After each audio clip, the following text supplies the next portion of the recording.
right. Welcome back to the Line Podcast. My name's Aaron Alexander. Today's tremendous episode is with my bud, Mr. Cavin Balaster. Cavin has one of the most fascinating stories of a devastating brain trauma injury, head injury, that 90% of people that sustain the type of injury that he sustained, which he'll explain in the intro here, so I don't want to butcher it, apparently don't ever regain consciousness, and of the ones that do, the vast majority end up staying in a vegetative state. And he went through some pretty serious trials and tribulations of regaining his health, and now being a healthcare professional in the world, helping people to regain better health in their brains. And he works with my bud, Dr. Dan Engel, out at a clinic in Colorado now, and we get deep into how common folk, even with or without any type of brain injury, can start to nurture and repair your own processing system up there. And just really a tremendous story. I hope you guys love this conversation, because I think it's one of the more important ones that we've had here. I wanted to thank you all for checking out the website, alignpodcast.com, ALIGN podcast.com. On there, you can start the 5-day movement challenge, which is something that people have been really digging, and greatly appreciate that. 5 fundamental movement patterns that everybody ought to have in their daily existence. It's all broken down for you all right now. I want to thank Blue Blocks for supporting this podcast. Blue blocking sunglasses, something I've been utilizing like a weirdo for the last 4.5 years or something like that. Blue Blocks makes you look actually like a pretty sweet dude or lady, because they're stylish. So before you go into bed, especially traveling is a really huge time, being exposed to those blue light frequencies coming out of your ceiling and most light bulbs, unless you're paying attention to it, they cause your body to create a response, essentially indicating that it's time to wake up. So you get the cortisols and you kind of get yourself into that up and ready to go position. So when you're staring at your phone, your computer screen, all that stuff, wear blue blocking glasses before you go to bed. Highly recommend it. And you can get yourself 15% off for your purchase if you go to BlueBlocks, BLUBLOX.com/align, ALIGN. Use the align code. 15% off of that mother flipping purchase of them blue blockers. Blue Blocks. Highly recommend getting a pair of blue blockers. It's a big deal. I think we're good. I just got back from the Ancestral Health Symposium. Thank you all for those of you that were out there. I really appreciate you coming out. We got to move the humans out in the park. We got to take our clothes off, kind of, sort of, in the sun and get weird. So that was really fun. All right, here we go. Back to the Shizel with Mr. Cavin Balaster. Pow. Align Podcast. I actually, I'm a musician. I used to play guitar and sing, and I had a recording studio and whatnot in Brooklyn. And since my injury, hand didn't work. Maybe we should get this recorded. Oh, it's already recorded, man. Yeah, we're going. Oh, we're going. Yeah. Well, what the hell was the injury? All right. This is. I'm learning about this for the first time. I was referred to you via Dr. Dan Engel and friend Ryan Glatt, and so I actually don't know anything about the story. So I'm learning with the peoples. Well, let's go. Yeah. Yeah. So 2011, I sustained a severe traumatic brain injury. I fell from a rooftop water tower, hit the front of my head on the steel scaffolding back on the concrete rooftop, instantly unconscious. I was rushed to the hospital and put on life support. So while I was in a coma, I was diagnosed with a diffuse axonal injury. And if you go on Google and type that in, you get source after source after source, and they all say pretty much the same thing. 90% never wake from a coma, and of the 10% that do, most are left in a persistent vegetative state.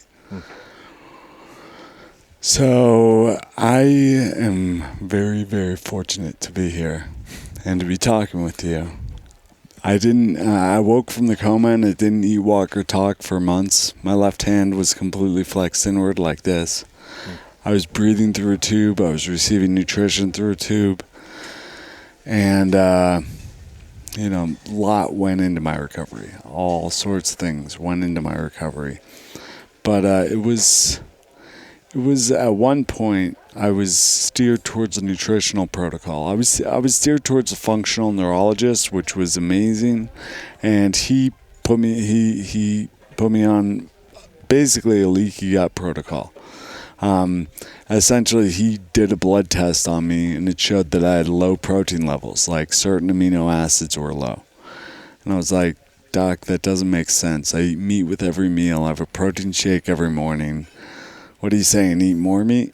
And he's like, no. You're not absorbing the nutrients that you're ingesting.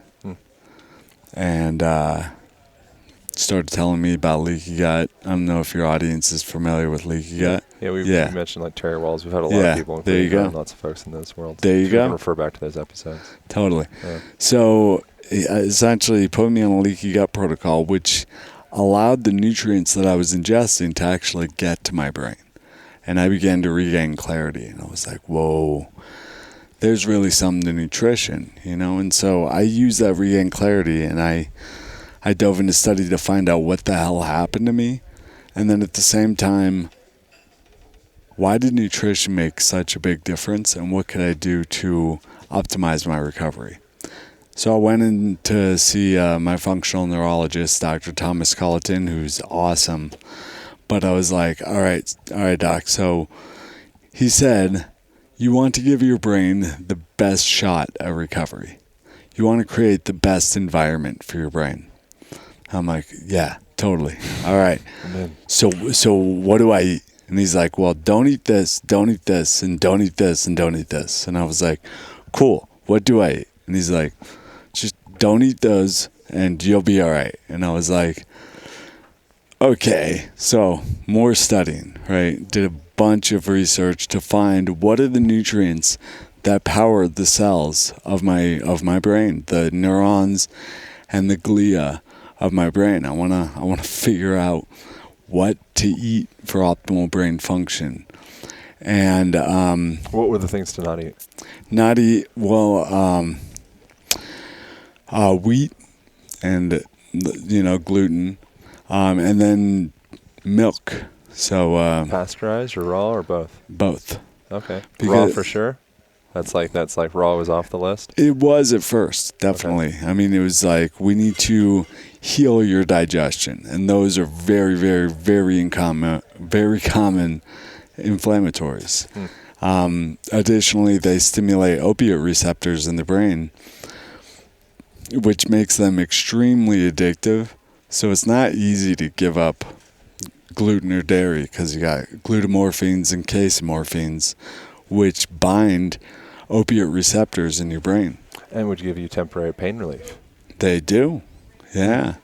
When you stop them, it's a little like opiate withdrawal.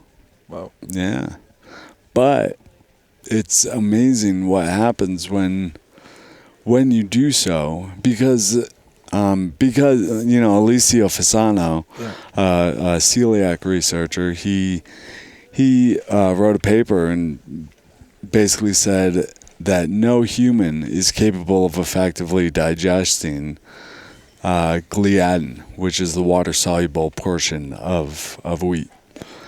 And no human is able to effectively do it without causing an inflammatory response.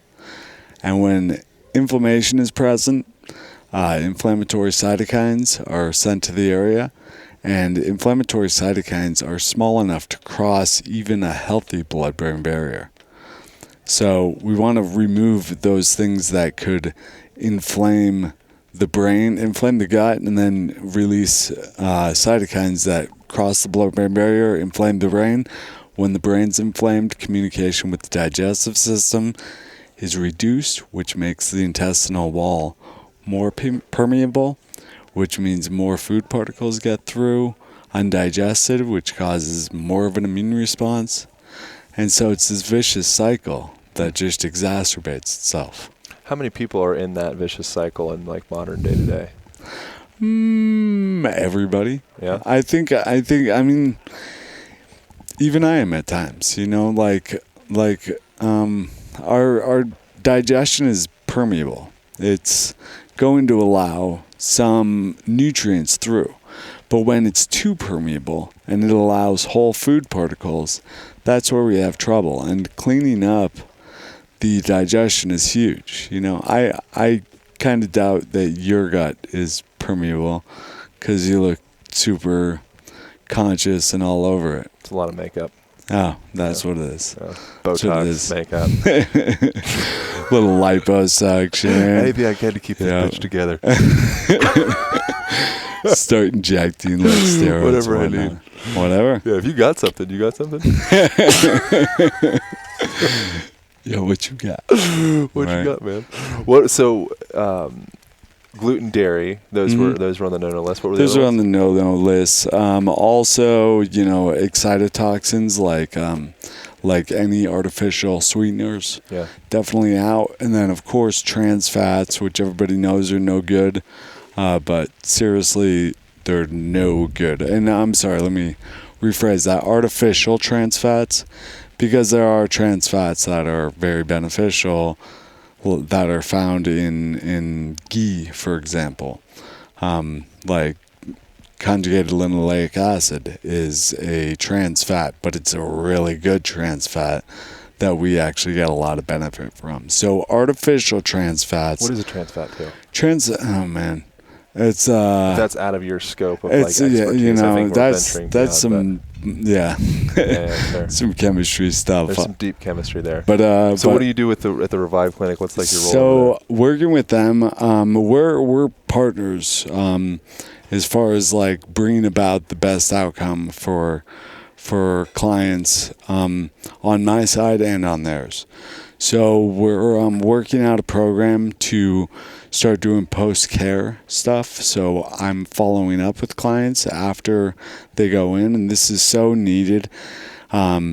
Essentially, when people go to a neurorehabilitation center, when a brain injury survivor, for example, goes and they get treated and they learn all this stuff that they need to do at home to keep up the progress, right? Because there's a lot of progress that's made in just a week or two of going in there, right?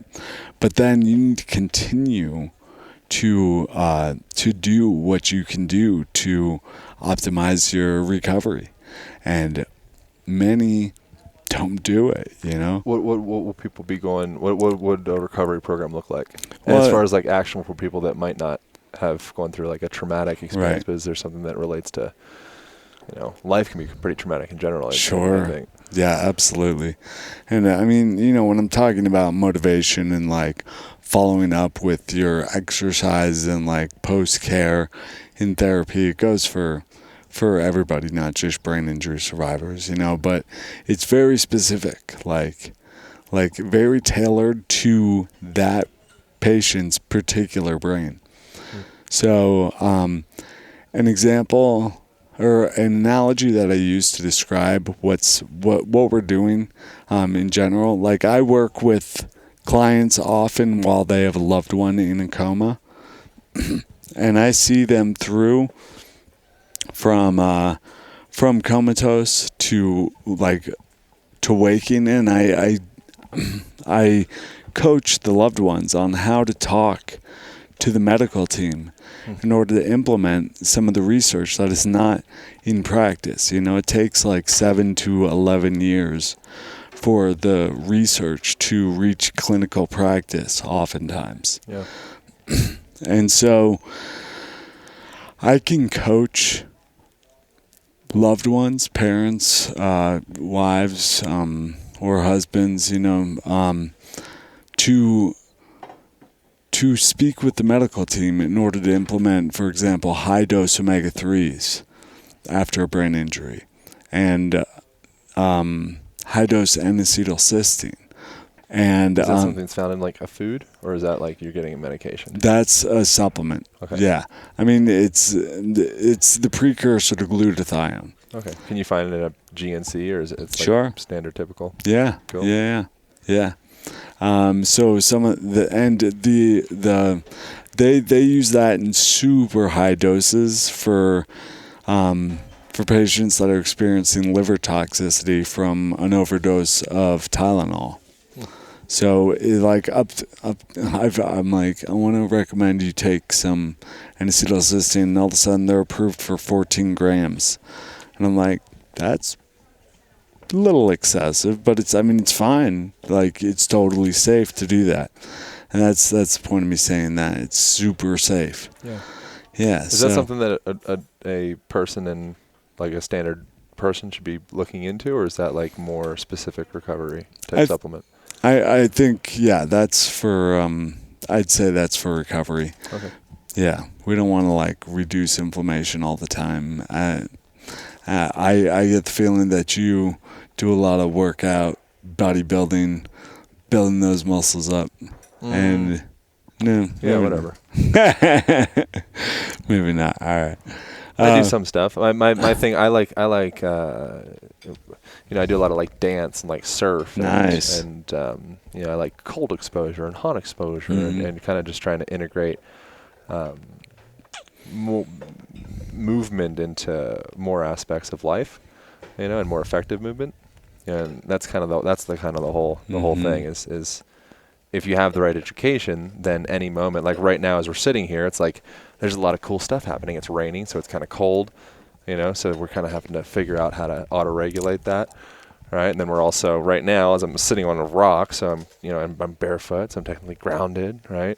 And then I'm crossing my legs, right? So I'm elongating hamstrings, opening up adductors and hip flexors. So it's like we don't necessarily need to be overly dogmatic of, like, I'm a bodybuilder or whatever. Most cultures around the world are like, the idea of a gym and, jogging in the morning is like, what? Right. What are you doing? Especially like spinning or like bikes. They're like sitting in a You're room. You're working so hard. You didn't move. Yeah. At all. So I'm kind of more like third world fitness in certain ways. But I like weights too. Nice. Yeah. So I hear that entirely. What I was saying is, like, the inflammation after weight training is good for building up, and there's a lot of positives to inflammation at times. And then there's definitely times when we want to reduce the inflammation, especially if the brain is swelling, for example. And this is where, well, I want to circle back to what you were saying about cold exposure and heat exposure, because I do that as well. And it's so, look at this, it's raining. Yeah, we're getting some serious cold exposure right now. Yeah. There's B12 found in raindrops. No way. Yeah, so as the rain's passing through the atmosphere, it's passing through various different like micro bacteria guys, and it's kind of picking up little B12 amongst a bunch of other stuff. Any idea what form? No, that good shit. I think. That's that good shit. It's that good. Yeah, B12. look up. Do the Google of B12 raindrops and see what you get. It's pretty interesting stuff. Nice. Yeah, Show notes. love it. Show notes. Yeah. So hot cold exposure. So hot cold exposure. We're upregulating BDNF when we do that, and it's like, you think about it. I'm a big fan of ancestral wisdom and ancestral health wisdom, because we evolved with the hardware that we have, and that hardware is pretty cool because it updates itself evolutionarily. And so you think about, we never used to have thermostats that kept us at a consistent, comfortable temperature, right? We would endure hot and we would endure cold, and we were good at it. Our bodies are set up to regulate. Yeah. But when, use it or lose it, if we're not using our ability to regulate our temperature, we lose that ability. And like most things, you exercise things, you practice things in order to get good at them, So I'm kind of digressing here. What's the effect that has on brain health? So brain health, we're upregulating BDNF when we expose ourselves to temperature fluctuations. BDF is BDNF. Factor. Yeah. You got it. What the hell is that? So it's basically like fertilizer for the brain. It improves the growth of neuron axon fibers. And it also will not be enough, but the heat and cold therapy also upregulates growth factors. So that's pretty awesome, as well as endorphins. Yeah, alleviates depression and all sorts of interesting correlates. Part of the endorphin release. Yeah, it's like if the body gets bored, like that's like middle-aged white men are the most likely to commit suicide, I think, which is interesting because middle-aged white men are, conceivably like kind of like the king of earth, where they're like in the point that life should be the easiest, so it's like, oh, that's really an interesting connection where it's like the life should hypothetically be the easiest for these people, but they're along with that they're also the most tormented. It's so interesting, and like they've done studies with millionaires versus paraplegics on a scale of happiness. Which one do you think's happier? Well, I would imagine the paraplegic, since you're telling the story. Yeah, exactly. Yeah. But that's not what I would just think. Right. So what do you think that is? Well, I think when you're standing at the edge of life, and I'm taking this from Rachel Raymond, who's an oncologist in New York. She wrote a book called My Grandfather's Blessings, and she says this so well. So she works with terminally ill patients all the time. And what she says is that when you're standing at the edge of life, and I'm paraphrasing here, and you're looking over the vastness of it, so many of the things that used to matter, they don't matter anymore. Yeah. And those things that still do matter a great deal more. And so when you're stripped away of so many, kind of luxuries of living, for example, being a paraplegic or having a brain injury or almost dying, Yeah. And coming to terms with your mortality and what really is important in this life. And when at least my experience, when I was able to look at what actually mattered, again, so many things that used to matter don't matter. Yeah. And those things that do a whole lot. And that means that in order for me to bring more of the things that truly matter into my life, I'm going to be appreciative of what I have. And that appreciation is so powerful. Appreciation's like amazing juice to bring more of something into your life. You want better relationships? Appreciate the hell out of the ones you have and the aspects of those that you like.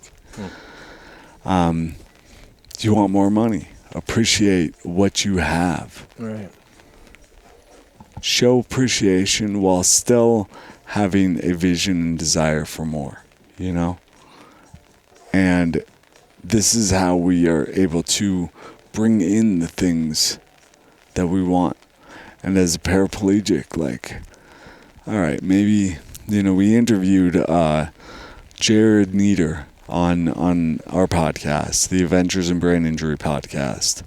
And he's a paraplegic. He's a quadriplegic, actually. And much like Dr. Engel, he dove into a sandbar, like almost the same story. Except Dr. Engel is up and functioning and doing great work, which is fantastic. And Jared Nieder is still paralyzed, but man, he is the happiest quadriplegic I've ever met. And I How about person? Person. Take out quadriplegic. There you go. Good right? Good call. Yeah, he's the most gracious and appreciative human, and yeah, I have so much respect for him. And it's hard for many of us to appreciate what we have. But when we look at what we have from a lens of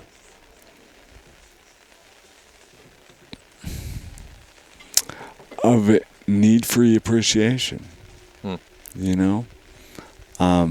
that is so powerful at bringing more. I mean, think about it. It's like our Creator. It's like like, or whatever brought us on this planet. Imagine being like, here's a gift. You give somebody a gift. Sorry, I'm going to change the analogy I was doing. You give somebody a gift. They're like, oh, cool. And they throw it in the corner. Or they bitch about it, you know? Right. Like, are you going to get them another gift? Probably not. Right. But if they're like, oh my God, this is fantastic, thank you so much, and give you a hug and just show you how much appreciation they have for you, yeah, you're going to give them more gifts, of course. Yeah. Your brain does that. It's like how you train a dog or train any relationship. Right. You focus, like, if a dog does something, not so good, and you freak out on them.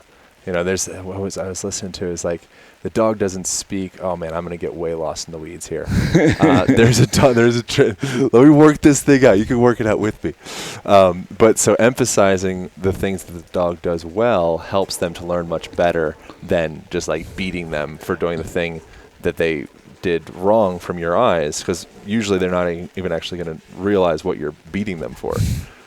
But so if you can more like lubricate when they do something well, that ends up being, from what I've heard from dog trainers, being way more effective way to teach positive them. reinforcement. There was like a better explanation that I was like, oh, I think, but I didn't have it. I don't know what it was. There was some good shit. I was on the edge of some good shit. It's in there. But yeah, I absolutely hear that. I also think, we are pack animals. And coming from my own experience of going through what I went through and learning everything I did. And I didn't quite finish telling the story of like learning all I could about the nutrients to support brain function. So I'm taking courses and from top universities like Yale and Duke and Princeton and Cal Polytech and the University of Chicago, and I'm super interested in neuroscience, neuroplasticity, and nutrition. And the nutrition classes I took were crazy. Like the mainstream USDA bullshit, honestly. Yeah. And but I at the same time I'm watching videos and listening to podcasts and whatnot. And I begin to I begin to reach out also to practitioners all over the world who were teaching really cool stuff and learning everything I could. And this is the culmination of everything I've learned nutritionally is found in my new book, How to Feed a Brain. And that's the nutritional tools that I've gathered, put into really easy to follow. Basically, I wanted to create the resource I wish I had. Yeah. What are some of the standout tools? Standout tools, organ meats. Nobody gets those. They're awesome. They're so good. So, and I travel a lot. I'm not cooking liver at friends' houses while I'm there or anything like that. Like, I supplement my my organ meats for the most part. So there's a fantastic company called Ancestral Supplements, and they have desiccated organ meat pills. Sounds really delicious. Yeah, right? That's good stuff. Especially the brain. They have desiccated brain. Something that I get confused on sometimes, which animals are the best to get the organs from? Because you have all the different options at the butcher or whatever. I think a variety is probably the best. Okay. Like, thinking of it again from an ancestral perspective, like, we'd eat the brains, we'd eat the liver, we'd eat the kidneys, we'd eat all that shit. Yeah. Are there any animals that are off limits, you think? Probably. All right. Probably. Yeah. I don't know what those are. Yeah, different religions really have beef with eating pork, but like beef with the beef, qualms with eating pork, or or India, it's like the sacred cow. Sometimes I just wonder what. I'm always curious, like the intersection between religion and actual like science that we just maybe haven't encountered yet, because it seems like quite often things that people said 4,000 years ago and they're like still kind of whispering about. You're like all of a sudden 6 months later, like, oh, here's this study that shows that they've been right for all that time. It seems like that happens more often than, so I'm always kind of curious of like, I wonder what the seed of why you're not supposed to eat the pig or the whatever. Especially when it comes to spirituality and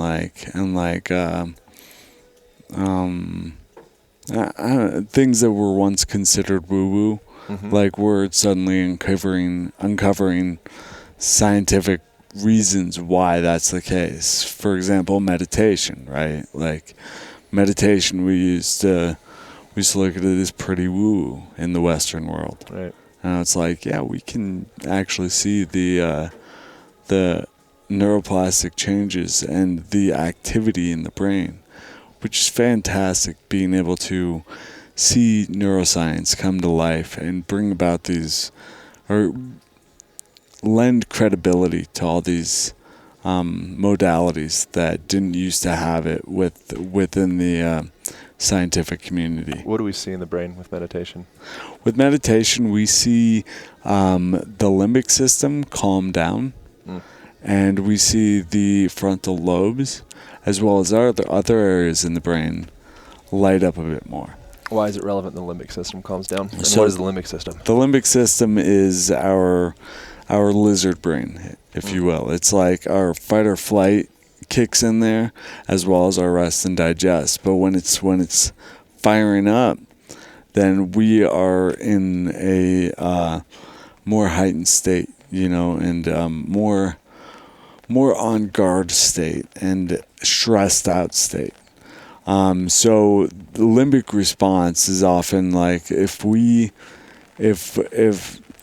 a lion hops out and is gonna eat us, our limbic system goes boom, takes all of our resources and puts them into escaping the danger, right? Yeah. Thing is, we don't have lions and tigers and bears, chasing us around on a daily basis. But we do get stuck in traffic and whatnot, and our limbic system goes crazy and can often take control of the rest of our neurology, really. And when we learn how to calm that limbic response, that's a powerful place to be, because now we get to kind of design our own neuroplasticity, because neurons that fire together wire together. So if we have a neuron fire and a neuron in the limbic system fire, and then it fires somewhere else that helps us, that gets us to freak out, we're building plasticity to freak out every time our limbic system fires up in a certain way.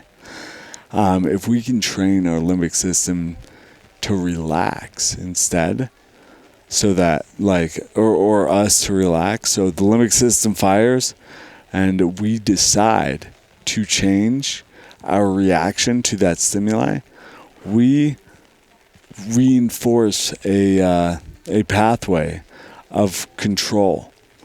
And I know this firsthand after my brain injury. I really had a whole lot of trouble controlling my limbic system.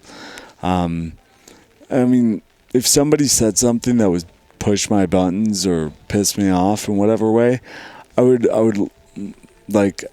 lose control. Wow. It was crazy. What did that feel like? It would feel like my heart moved way up to the top of my chest. I felt it a little bit in my stomach and just get all excited and mad, right? Like seriously, when somebody said I had this dietary perspective that was different than me, I would have this response. And I'm like, what the hell am I doing, Yeah. And learning to dial that back and take control of it and allow others to have whatever perspective they want. Why would I get mad about that, Right.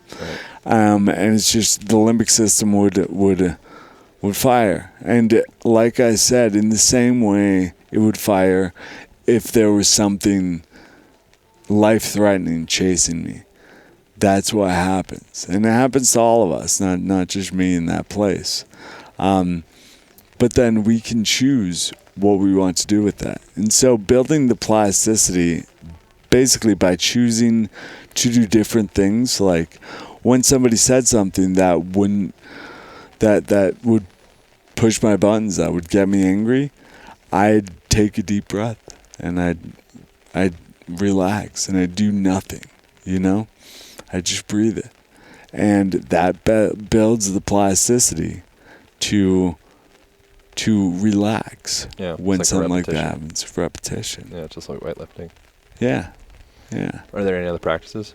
So that's where meditation is fantastic as well. What do you recommend with it? With meditation? Yeah. I explore different things. Kind of. Right now, I'm doing a 4-phase meditation. So I will focus on right now, the present, because there's talk of like when we meditate, we want to shut off our thoughts, and I do not experience that, never have, or not shut off our thoughts, but let them pass. And I'm all about that, letting certain thoughts pass, but I allow other thoughts to come in and I entertain them briefly. So with presence, I will entertain thoughts that are about right now. I am, this is, and I will observe and feel exactly what's happening in that moment, right? And then after that phase, I'll move on to appreciation. So like I was saying, appreciating either what is or what was that brought about what is. So going over all the people, all the things, all the circumstances in my life, and of course not all of them, but things that come to my mind, I entertain those thoughts, And then I'll switch into visualization, which is looking at the future and kind of imagining where things are going to go. And then after visualization, and what we're doing there, we're actually building the plasticity. We're kind of paving the road of like what could be, We're kind of giving it an opportunity to become by exploring that future scenario that we desire. And then the next phase is allowing. It's just receiving. And I let my mind just do what it does, because we've already set up all these different. We set up the first phase, the second, third, and then the fourth one. So present, past, future. We've set it up, and we set the past with nothing but appreciation. And now, when we move into past the future, it's just like letting our thoughts do their thing, because our brain is primed to trend in a way that we can begin to think the thoughts that are going to be beneficial for us. Yeah, and it's been extremely powerful. I actually learned this technique from Jesse Elder, and actually I saw him yesterday. It's good. Yeah, I don't know Jesse. He's good. Yeah, he's good. We've heaps of mutual folks, but yeah, we have met. But I don't really know. Yeah, hear good things though. I'm sure we'll Jesse Elder. We'll have you on here at some point. Nice. Yeah. So I like that. What's the time frame that you would do in a meditation? 20 minutes, 5 minutes. How much time would you do in each of those phases? Is there any kind of 5? Oh, really? It's 5. Yep. And then simple. What would you feel as like the highest leverage thing you found for repairing your injury? So the highest leverage is nutrition, and the analogy I use, many connections in my brain have been damaged. And I think of rebuilding those connections like building a bridge. So what do you need to build a bridge? You need supplies and you need skilled workers. Supplies would be the nutrition, the brain building nutrition, and also getting that nutrition, getting those nutrients to the construction site. So healing our digestion. And then the skilled workers would be the therapy, the targeted therapy, the right kind of therapy, and also the motivation for those workers. And so additionally with that, we need to know the environment. So the environment would be where the brain is at that time. So we need to do a solid brain assessment. The analogy would be, understanding the weather conditions where you're building a bridge and the depth of the water and the sediment of the bedrock and things of that sort. But we need to understand the landscape of the brain so we can decide what we're going to build and how we're going to build it. We can design the architecture for it. So that would be the brain assessments that we do. And the book I wrote is How to Feed a Brain, which is the supplies. Super important. I mean, without the supplies, it's like pulling up to a construction site with a truckload of toothpicks and expecting them to build something. What other supplies other than organ meat? We got sea vegetables like kelp, and so I'm giving you things that people often don't eat. Right. And so if we start incorporating these, it's fantastic to get organ meat, kelp, probiotics. Probiotic-rich foods are fantastic for that. Is there any probiotics that you would avoid or choose over other ones? Because there's so many. I don't really focus on the ones I'd avoid because I just don't use them. Yeah. but yeah, I'm a huge fan of Just Thrive probiotics. Okay. And actually, if you use coupon code Feed a Brain with those guys, you get a 10 or 15% discount. But what they do, they actually, a lot of it is coming from soil-based microorganisms or from, milk derived. And what Just Thrive does is they actually derive it from a healthy human microbiome.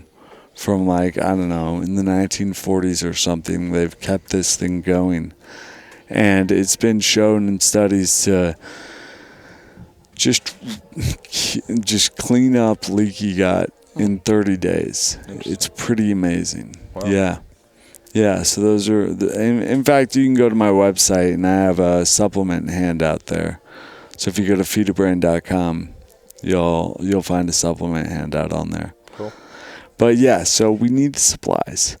And that's what the book's all about. And then we need the skilled workers and we need to know the environment.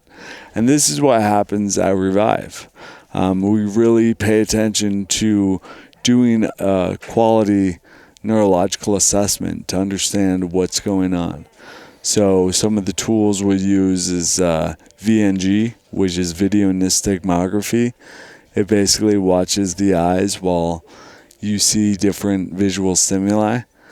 And you can see the involuntary movement of the eyes because we have 12 cranial nerves, and those are like superhighways to and from our brain. 12 of them, 12 superhighways. 4 of those are dedicated to the visual system.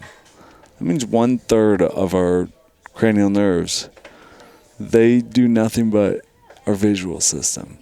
So our eyes are a window to our brain. And they're also a therapeutic window to our brain. So we can use visual exercises in order to bring about neuroplastic change as well.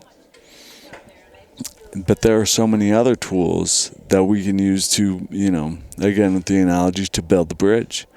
So for example, vestibular therapy is also fantastic. So there's a gyrostim at Revive, for example, that spins the patient in a particular way based on their neurological assessment to stimulate an area of their brain that we can then build some excitement there. And again, neurons that fire together wire together, and that's another modality that they can use. It's also transcranial magnetic stimulation. Do you know anything about that? A little bit. Yeah. So but explain. So that's cool stuff. That's basically it's basically sending a magnetic pulse through the cranium into the brain and bringing the neurons to threshold in the specific area that it's aimed towards. So basically we're forcing neurons to fire with that. And again, neurons that fire together wire together. Would so you if not we can wake recommend those up. the YouTube versions of those where you can like make one at home and start blasting your head? I had no idea there was one. Oh, really? Yeah. Oh, yeah, there's like the whole guide. YouTube transcranial magnetic I stimulation. believe there's videos on this. This is like the anarchist cookbook. Exactly. Oh boy.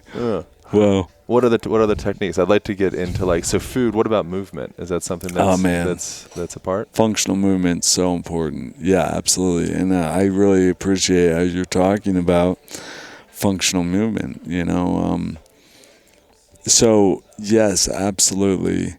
And it's interesting how we get stuck in our habits, and our bodies adjust to whatever our postures are, whatever the way we move through the world. And if we don't use certain parts of our mobility, those parts begin to atrophy. Oh. I think it's really interesting from like a movement perspective in relation to like cranial nerves and like vagal tone and all that stuff. You can read someone's where they're active in their nervous system, where they're in more of like a socially engaged place or in like a fight-flight place or more of like a freeze place, based off of like tonality of their voice, so their vocal cords, like the melody of the way that they communicate, based off of like facial affect. So you probably are already savvy with all this stuff, like the 5th and the 7th cranial nerves, I believe, innervate the fate. Well, 7th is facial muscles and 5th is the skin, I believe. So you can literally look into someone's nervous system based off of how. Is that incorrect? You're looking up in the sky. No, honestly, I'm not entirely sure. I think 5 trigeminal. 7. Is 5 trigeminal? I don't know. We can look it up. It's hard to remember what all the different ones are. I'm pretty sure 5th and 7. But whatever, call them whatever. But I'll wage $285, 5th and 7. put it on the table. Bam. Yeah. Put your money where your mouth is. 7 for now. But yeah, so they innervate those muscles around the face, and so you can literally look in. You said that the eyes are a window into the nervous system, and like so is fucking everything else.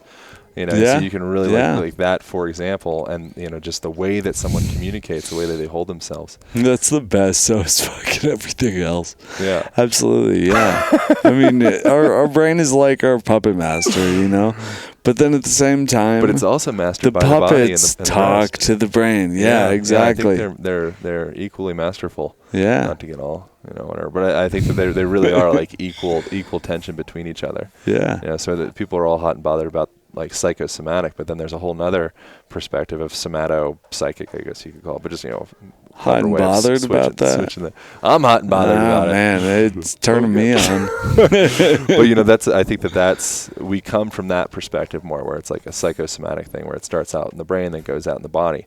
But I think that information is just it's equally afferent, or like coming back from the body into the brain. Absolutely true. Sorry, I ranted. No, it was good. It was good. It was good. I loved it. It's all that stuff is so it's so true. Like, and we're firing different muscles in order to excite certain muscle spindles, which or what are they? Neuron spindles, which then fire back into the brain, and they're like, "Hey, I'm over here," and we can start building more change through those pathways. We're basically waking up those pathways. Yeah. So it might be getting a little heady here, but I like heady. That's. I wouldn't do this if I wasn't like I want to like learn together. Like that's the intention of doing the podcast. Nice. I'm just in here with the rest of everybody else. I'm like, oh, what's going on? Tell me more. Tell me more about that. All right, so at-home techniques, tactics to sort your brain out. So something that I think is interesting, just to piggyback with that, is the level of trauma that's happening in just standard American brain / body, and we don't realize it because you just conceive yourself as normal, and you're in amongst a community of a bunch of other people that feel the same. So is there any way to address what is your function, how socially engaged you are? Those are terms that I'm gathering from like Stephen Porges, polyvagal stuff / probably other places, but they say socially engaged, that's when you're in like a good spot. When you're playful and when you're able, that's why play, sorry, I'm just going on and on, but that's why play is such a valuable expression. If you can get to the point where you're able to play and there's a little kid that comes up and you don't just freeze up because you don't know what to do, that's a big step for an adult. That means that at a nervous system level, your body really is firing, it's sequencing in a healthy way. That's awesome. Yeah, absolutely. Absolutely. Well, you got me all self-conscious with your... what about? with your like, fucking everything shows how your brain's doing. Well, it does. It does. Yeah, of course. Yeah. A big part of your whole sympathetic parasympathetic balance is like sacrum and like the cerebral spinal connection, and all that stuff. There's no, it doesn't stop. It don't, and it don't quit. Yeah. Well, let's back up a little bit. You said at home things that people can do to help their brain. Let's see. There were a couple questions in there. The other one was how do we know? Those two. If our brains are is there some doing way everything to we check, can, and then how do we repair at home? We don't have a trigeminal brain booster. I mean, when it comes to assessment of things, there's a lot of different things that are going to show us how our brain's doing. One of them, I mean, you kind of want to watch somebody's ability to do this, but even like looking at something up close and then looking at something far away, up close, far away, and being able to exercise that right there, that's testing one of our cranial nerves, our optic nerve, and there are, I mean, there's at least 12 different ways to check how our brain's doing, but I really like what you said about play. Yeah. About just being able to go out there and play. Like, for example, I have damage to my cerebellum. And so play is something I love. Yeah. But I don't run. No, don't run. Yeah. Don't run. Not unless I'm being chased by something bigger than me, and I don't tend to play with people bigger than me. Yeah.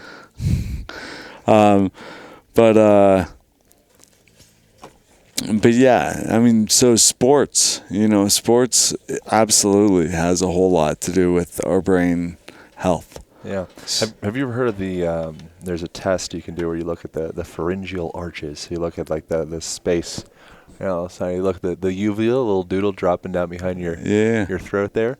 And you look and tongue, and you go, and you can see those arches kind of starting to contract. Mm-hmm. And if you can see those arches contract equally, then that's an indication that the whatever nerve that innervates that space. I think it's hypoglossal. I think it's exactly. Yeah. Which one is that one? That's I want to know all these. I want to have this man, what is it? I want to just be able to impress people with remembering cranial nerves. If I can do that. On old Olympus, towering tops, a Finn and German viewed some hops. There you go. So that's 12. Yeah. All right. So which one was I don't remember. Shit. Perfect. The other one that you could see with people. So this gets the last hypoglossal is the 12th. That's the 12th. Yeah. All right. Yeah. I believe that. Hops. Another one that you can check out, which is that most people listening are probably like, oh crap, is tonicity of traps. So the trapezius muscles, I believe they're innervated by the 11th cranial nerve. Again, please fact check me on all this. But so that's another. So if you have one like chronically spazzing trap, and the other one's all loose, or whatever, if there's an imbalance there, that's an indication of what's happening around the innervation of that nerve. So if there's something fun, so again, this is just more elaboration of like everything means something. Nice. Fuck, Nice. I'm deep, dude. Yeah, you are deep. Goddamn. Teach me all sorts of good stuff. I'm enjoying it. Nice. Yeah. Things you can also do at home, which is pretty solid, is like if you have a rebounder, just like a little trampoline, that's awesome in so many ways. And learning to, jumping on that, first of all, you're helping lymphatic drainage. You're helping move the lymphatic system, which is fantastic, and then at the same time, we also are challenging our balance. And right now at Revive, they have me jumping on one of those and throwing a ball against the wall with my left hand, and then catching it with my left hand, but I can't with my left hand, so I'm doing it with both hands. At least, I can't yet. Yeah. Right now, I have a whole lot of trouble. I end up dropping it most of the time because I have ataxia, or actually it's dystaxia. Can you explain that? Yeah, so ataxia, and if something's ataxic, it means you don't have any control. If it's dystaxic, or the prefix dys, it means it's wonky. Disorganized. Yeah. So it's yeah. So my right side is fine. My left side, my cerebellum is damaged on the left side of my brain, which affects the left side of my body. And so a neurological test to do this as quick as you can. I'm closing my hand in sort of a duckbill manner as quickly as I can. It's like do do do do do do do do do do. And then with my left hand, that's as quick as I can do it, which is like bum bum bum bum bum bum bum. Interesting. So yeah. So how do you explain that? Why can't you duck finger your left hand as well? Actually, I have a little bit of that too. I work on some of this stuff, Okay. like figuring out. I mean, this is obviously I'm doing all right, but comparatively, my left side there's more disorganization than the right side, Right. and I've had a lot of traumatic injuries and such in relation to shoulders, and so that's something I've been working on figuring out myself. Right. Yeah. For me, it's cerebellar. At least mostly. I've had shoulder injuries as well. But yeah, for me, it's mostly cerebellar. Do you think that could be me too? Like there could be some, or do you think it's more of is there any way to separate musculoskeletal from cerebellar, or, whatever the neurological connection would be? You'd have to talk to a neurologist who knew more than me. But I do think that we're able to kind of hone in on where the bulk of the problem is happening. So kind of ruling out somatosensory, and then moving up and seeing where things aren't happening, as well as is it affecting the whole side of your body? Is it both your left leg and your left hand? No. Okay. Left leg, right leg, left arm are the sides that I'm working. It's like a spiral, and I'm working on getting more organized. Okay, that sounds like it's more in the periphery. What does that mean? At least that's what I would think. So periphery would be, or possibly spinal, but basically when we have a thought to move something in our brain, we're like, I want to move my hand, right? So that signal goes down our brainstem, down our spine, to our shoulders, and then goes out to our hand, right? And if it was your right leg, it goes down your spine to your tailbone and then to your leg. So we're going down the spine. So the periphery would be anything that's not the spine or the brain.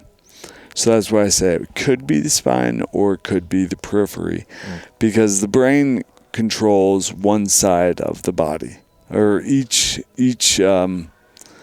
when there's a lesion, it tends to affect the entire side of the body. Whereas if that's not the case, if you're kind of right leg, left hand, it's probably not in the brain. What is a lesion? A lesion is an area that's been damaged. Yeah. All right. I got some of those. Yeah? Yeah. What's your brain look like? You want to see? I mean, yeah, but right now it probably wouldn't. Well, I mean, do you got like super handy? Yeah, sort of. Yeah, here, I'll show you my screensaver. What's the progress you've had with the brain in the last? When was the accident? So it was 2011, and the scan I'm showing you right now is high definition fiber tracking. Beautiful. So it's really amazing. I was actually asked to have my brain scanned by the University of Pittsburgh, and so I went out there and they did an MRI and DTI scan that they created a really beautiful 3D representation of my brain. And they did it twice. They did it at I don't know, I want to say it was 2016. No, end of 2015. And then they waited 6 months and they did it again. And the improvement was noticeable, especially in the brain stem. The tracks running from my brain stem to my spine, there was 20% more of them, which is fantastic because that's our communication with everything. Right. Yeah. So, what do you think of psychedelics and stuff like that for healing brain trauma? ooh, yeah. I think that the neuroplasticity that occurs with psychedelics is really powerful. Yeah, it's crazy. It's really powerful. And I think, when we're enhancing plasticity, there's positive and negative plasticity. So we can reinforce something we really don't want to reinforce, something that's really damaging to us, or we can reinforce something that's really beautiful, or many things that are really beautiful. And so that's where I think hallucinogens are fantastic tools that have been stigmatized in a really, really harsh way. And if you look at the history of it, it's actually it's really powerful medicine when it's harnessed in the right way. Yeah. Set and setting is the big setting thing that needs to be focused on. Totally, and the energy around you. And what does energy around you mean? So I was just thinking, I'm like, I met somebody yesterday who does energy work. And I'm like, so what kind of energy work do you do? And he's like, oh, I do utilities. And I was like, oh, of course, we're in Boulder, so my mind goes to to energy work, right? That's good. Yeah. So energy, it's like I when we talk about energy, we're talking about something that is not yet measurable for humans, for us, So, like, there are clearly forces amongst us that are hardly understood by us. And honestly, it's unscientific to think that these forces don't exist just because we can't measure them. So when I hear or talk about energy, that's where my mind goes. It's like, okay, those forces that we don't have a way of measuring, unless it's the utility of energy. Yeah. But yeah, so when we are, like, when you walk into a room where people have been arguing, you can feel it, right? Yeah. And that's that. Smudge that shit. Smudge. Oh, dude, I'm hooked on smudge. I smudge the shit out of everything. Oh boy. Can't stop. You should get a shirt that says "Hooked on Smudge." Smudge that shit hashtag. I put the hashtag in the wrong spot. It's embarrassing. I don't think that would work. Have you heard of HeartMath Institute? Yeah, I have. So they measure a lot of that like immeasurable stuff. So yes. like electromagnetic frequencies coming off of the heart. It's like dramatically. I don't remember what it is exactly. I think it's like 8 to 12 feet or something like that. But a lot further than from the brain, which is very interesting. Maybe it is interesting. Nothing relevant to this conversation. Maybe it means a whole lot. I don't know. Maybe. But that is quite a fascinating thing. I think like we culturally we're quite what would we call, we focus so much of our energy on the brain itself, and I think we do forget about the power of the rest of the systems, how they all feed back into the brain and the brain feeds right back into them. And I like that HeartMath study, even just as like a metaphor, even if it doesn't actually relate to anything. It's like, oh shoot, okay, cool. So you like really feel the heart out there, but the brain's kind of keeping to itself a little bit more. It's interesting. That is interesting. Yeah, and when I say immeasurable, not even like immeasurable, but that is not currently being measured, and viewed and seen, So, I brought up how you can walk into a room where people have been arguing and you can feel it. That has to do with our senses. We're able to sense that. It's not a measurable sense. It's not a sense that I was taught in growing up. You have 5 senses, and it's like, you have so many more senses than 5 senses. And I mean, even in neurology, we're talking about vestibular system, and we're talking about somatosensory, and these are senses that we don't really talk about, So additionally, I think we probably have like at least 20 other senses that we just feel, We don't know why we feel it. It's not necessarily explained.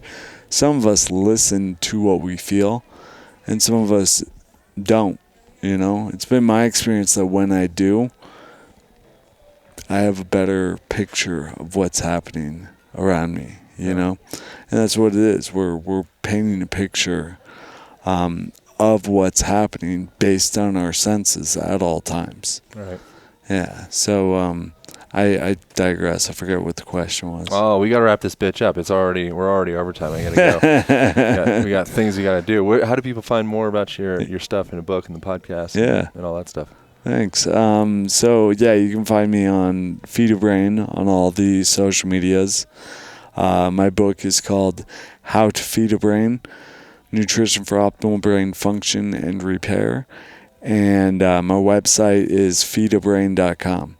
I also have adventuresinbraininjury.com and the Adventures in Brain Injury podcast, which is one of my favorite things. I get to interview some of the most intelligent and inspirational people I've ever even heard of, and it's a lot of fun. Cool. Yeah. Dope.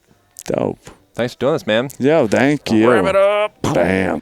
Hope you guys enjoyed that conversation as much as I did. I want to present y'all with a fun opportunity of starting a program that I created called the Align Method Online Program that focuses on unwinding the unsightly patterns of staring into technology, essentially. So forward head posture, rolled forward shoulders, hyperkyphotic spine, disengaged glutes, knees collapsing in.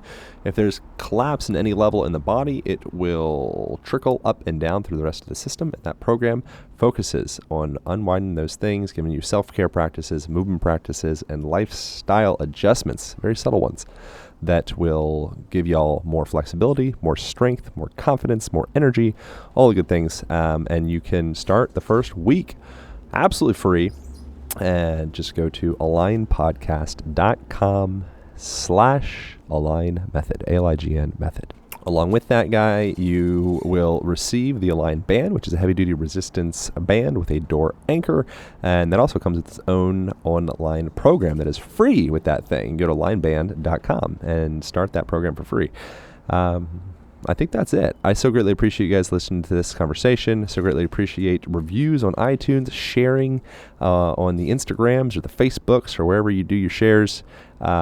This program lives on because of y'all. So it doesn't go unnoticed. Thank you for listening. Thank you for reviews. Thanks for joining your life. Enjoy.